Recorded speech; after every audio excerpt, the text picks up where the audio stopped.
Hi hello. இப்போ நம்ம எங்கே இருக்குன்னு பார்த்தீங்கன்னா திருநெல்வேலி மாவட்டம் களக்காடுல நம்ம வனப்பகுதியில் இருக்கோம். தலையணைன்ற பகுதியில் அங்கே வந்து நம்ம வாட்டர் ப்ரூஃபிங் பண்ண வேண்டியிருக்கோம். வித் ஹீட் ரிடக்ஷன் கோட்டிங் பண்ண போகிறோம். இந்த பில்டிங்கில் தான் பண்ண போகிறோம். பார்த்தீங்கன்னா இந்த இடத்துல அதிகமான லீக்கேஜ் இருக்குது. ஸோ டெரஸ்லாம் தண்ணி இறங்கி உள்ள எல்லாம் சீலிங் எல்லாம் உடஞ்சி விழுந்திருக்கு.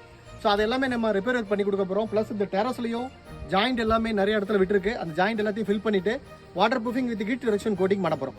ஸோ இதை நம்ம எப்படி பண்ண போகிறோன்றதை நம்ம ஒன்று ஒன்றா பார்க்க போகிறோம்.